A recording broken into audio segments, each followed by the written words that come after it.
The name of it is time, Robert Van Warren says. So and Thoreau says, time is but the stream I go a fishing in. So before I can start on this, on the journal, I'm going to impose a poem on you. I've suddenly written about 50, 60 poems like this. I call them my chainsaw poems because they keep grinding. I thought you'd get a kick out of this one. And again, I might lurch a little because I haven't typed any of these out, and they came fast, very little changes, but you'll get a kick out of this one, I think. Pedagogy. When I read to a high school class or sometimes an auditorium full, I begin by telling them I can't help being ugly.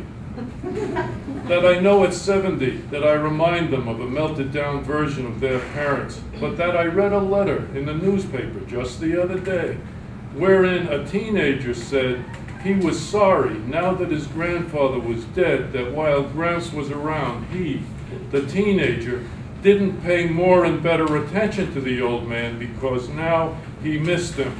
And now he, the teenager, might be able to use something, Gramps had said. So who knows but that you here might be able to use something I say, because there are ways in which I'm younger than you are. Believe me, that's what you can catch from me. And I also tell them, the tough guys slouching back in their classroom or odd chairs away from me like who gives a shit. He's got nada to say to me. He maybe never strapped on a jock. That I was once an athlete, a 2-year soccer All-American, probably when I was a senior in college, the best in the country. But I didn't think I'd go to college at all because I didn't know anything and never saw either of my parents read a book. And nobody in my family, my immigrant family, had ever gone to college. And then I recite a poem. I have 100 by heart. Maybe Frost's To Earthward. Those rhymes that take us from love at the lips, where the young are, to where I am now. How many of you do keep a journal? Almost everybody, maybe half. How many of you keep a journal? More than half of you, anyway. Comments on any of these ideas? Did you say what kind of time limit you give yourself? You get up in the morning, you drink your coffee, you start writing your journal. How long do you give yourself before you stop? Is there? I don't have any. My routine is coffee. I always light a candle, a beeswax candle. I don't know why. It's just you know, Coleridge talks about a fire and a grate as companionable company. I light a candle for company, and then sit down with the journal usually. And very often the entries are trivial, and very often I'll look at them and say, that's interesting, I'm glad it's there.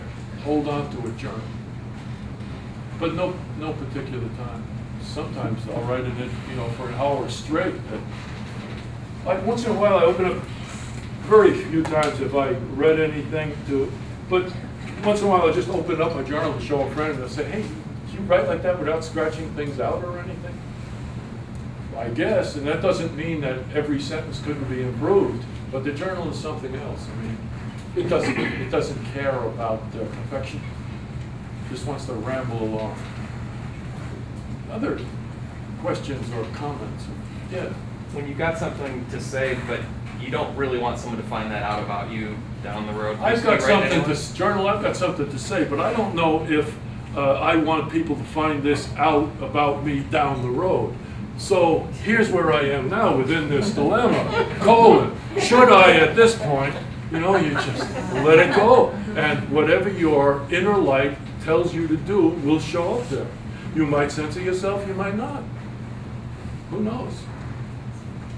I started answering that even before you finished your question. Do you censor yourself? And should I? I'm sure I do censor myself. I'm sure. I mean, there are omissions, and, but then it becomes a journal about someone who censors himself.